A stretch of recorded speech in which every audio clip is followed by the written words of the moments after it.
Good evening, everyone. I'm Riley King, and welcome to the Riley King Newscast, right here on the Riley King Network. Let's begin. First up, man accused of police chase, stabbing, won't have to wear electric bracelet. Let's take a listen to the video from WMUR News 9, Ray Brewer.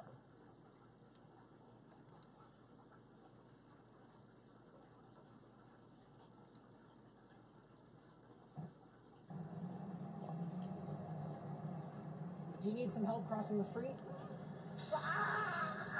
The world judges. We don't. Planet Fitness. Be free. 3.5 months after he was deemed competent and released from the state hospital, Jonathan Calvin entered court for a hearing to determine whether or not he should be forced to wear an electronic bracelet. We don't know what the future will bring, and therefore we want to know where he is at all times. Back in April of 2016, Calvin allegedly carjacked 2 vehicles and stabbed a woman, who caused a massive crash on the Everett Turnpike. The defense talking about what they say was going on in Calvin's mind at that time. He was hearing voices that federal agents were coming to kill him. So everywhere he turned, he believed that the people he was seeing were federal agents out to get him and to kill him. Calvin was eventually found not competent to stand trial and committed until his release in January. Now he lives in transitional housing in Nashua, where the defense argued successfully that there are sufficient safeguards in place to ensure everyone's safety. The judge called this case a classic collision between mental illness and the criminal justice system. In declining to order the electronic bracelet, the judge says Calvin has been a model prisoner and model patient, and he said that Calvin will, however, have to come back in 30 days to make sure he is complying with his bail conditions. Reporting live in Nashua, Ray Brewer, WMUR News 9. Okay, and there you go on that video and that report.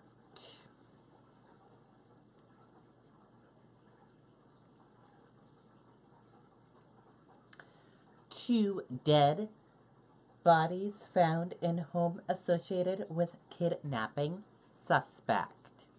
Let's take a listen to the video from WCVB Boston.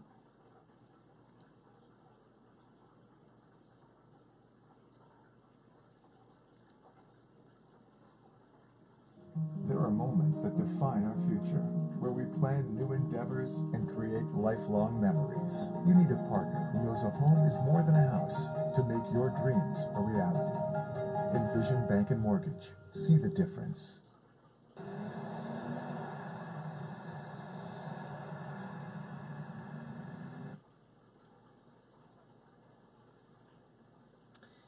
And that is some video from the scene.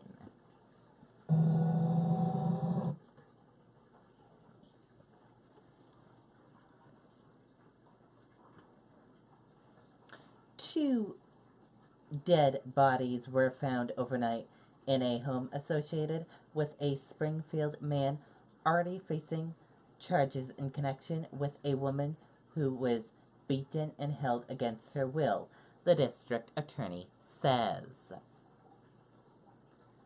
The home at 11333 Page Boulevard is the last known residence of Stuart Weldon, who was arrested Sunday after a police pursuit. Officers said they found a brutalized woman in his car who told them she'd been held captive for a month. Investigators said they could be at the home for days. They had recovered 2 bodies as of Thursday afternoon, and the digging appeared to be continuing. Weldon reportedly sped away from officers who tried to stop him over a broken taillight Sunday. The chase ended when police were able to box him in, according to a police report. Officers wrote that the chase concluded when Weldon put his car in reverse and hit a police cruiser. He was taken into custody at gunpoint. Weldon there shed violently during the arrest and screamed. No gun was found, but officers said they did find 2 knives in Weldon's pockets. The woman who was a passenger in Weldon's car told officers that she had been held captive, beaten, and raped in a home on Page Boulevard, the police report said. Officers noted the woman had bruises, swelling, and infected wounds. A hospital diagnosed stab wounds to her abdomen, a possible fractured jaw, and bruising from being hit with a blunt object. Video from the neighborhood Thursday shows Springfield police had ringed the home with yellow crime scene tape. Mobile command units and crime scene investigation vehicles were parked outside. Police had been working at the home since about 8 p.m. Wednesday. Weldon was charged Sunday with armed kidnapping with seriously bodily injury, failure to stop for police, and reckless driving. He is being held on $1,000 billion. So far, no new charges have been announced in connection with the ongoing investigation of the bodies found on Page Boulevard.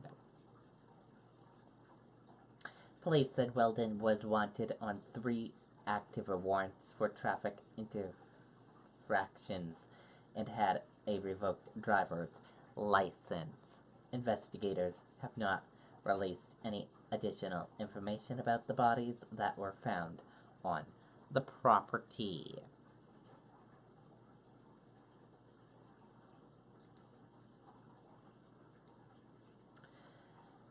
These young children should not have died, LePage says about DHHS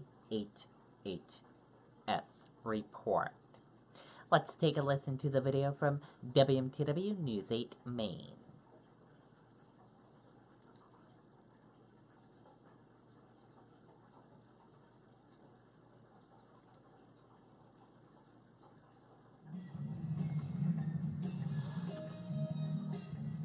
Today's modern past phrase of the day is, what's that noise? Governor LePage kicked off this hearing today by saying that he doesn't want these 2 young girls to have died in vain. He says that there are big problems with the child welfare system and it must be fixed. He did make several recommendations. One of those would be looking out for what is best for the child rather than simply unifying them with a parent. Then he addressed technology issues, saying the system is very outdated and in need of an upgrade. He says mandatory reporters need to be held accountable. If they don't report, they should face criminal charges. He says these changes need to happen now. I think this is more important than anything else this legislature's done. And it's something we've been working on every year, and the only time it gets attention is when there's a tragedy. The only time you get the legislature to react is when there's a tragedy.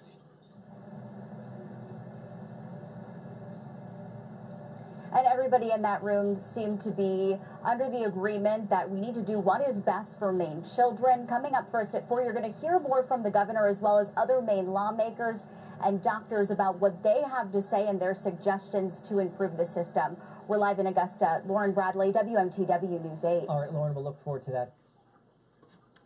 Okay, and there you go on that video and that report.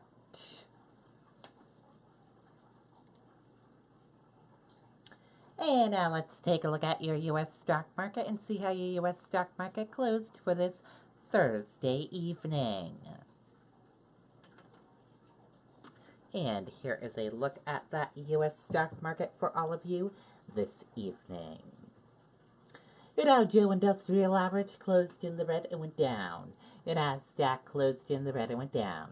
S&P 500 closed in the red and went down. CNBC IQ 100 closed in the red and went down. Gold closed in the red and went down. Oil closed in the red and went down. US 10-year closed in the green and went up. Euro/USD closed in the green and went up. And VIX closed in the green and went up.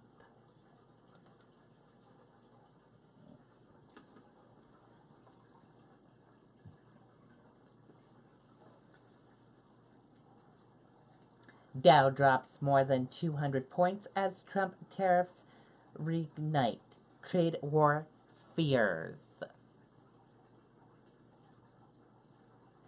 Stocks fell on Thursday after President Donald Trump slapped tariffs on the European Union, Mexico, and Canada, sparking fears the U.S. could enter a trade war with some key partners.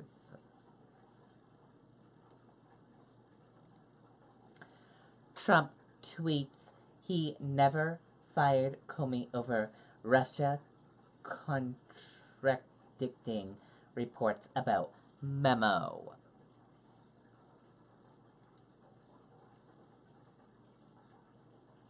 Let's take a listen to the video from ABC News. Do you know the time? No, the time. We're so busy during the day that is the one moment where we connect. We need these moments together as a family. I love using ragu in their Alfredo sauce because we can make a delicious mac and cheese and the kids adore it. The case against President Trump's personal attorney is heating up. Prosecutors are searching through potential evidence seized in that FBI raid, evidence that Stormy Daniels' attorney says could be explosive. ABC's Kira Phillips is in Washington with more on this. And Kira, investigators are literally now trying to piece together clues. That's right. Hi, Cecilia. This morning, Michael Cohen and his attorneys are actually in a pretty frantic race against time. They're scrutinizing millions of documents seized by the FBI, trying to protect attorney-client privilege, and a court-ordered deadline now of June 15th that they say is just impossible to meet. This morning, federal prosecutors building their case against Donald Trump's personal attorney piece by piece, literally. On Wednesday, prosecutors indicating for the first time that among items seized in those April 9 raids, Michael Cohen's shredder, giving a forensic team the painstaking task of piecing together the contents. Normally when we shred documents, we think they're gone. Right, but they're not. If they're in strips, you can put them back together and potentially produce new criminal evidence. Prosecutors telling a U.S. district judge they'll need 2 to 3 more weeks to reconstruct the pieces. They also said 2 of Cohen's BlackBerries were recovered in that raid, but they are still trying to access them. I'll be back in. Other potential evidence? Tape recordings allegedly made by Cohen. Stormy Daniels' attorney, Michael Avenatti, arguing they could be explosive. Avenatti receiving a swift slapdown from the judge. You will not be able to use this court as a platform. Until you are admitted here, I don't expect you to be heard. I can't control what you do outside. So Avenatti did just that, withdrawing his motion to appear in Cohen's case, but also, not surprisingly, going in front of cameras yesterday, arguing the American public has a right to hear any recordings Cohen may have made about certain clients. George? Yeah, that was a stiff rebuke there from the judge. Okay, Kara, thanks very much. Okay, and there you go on that video and that report.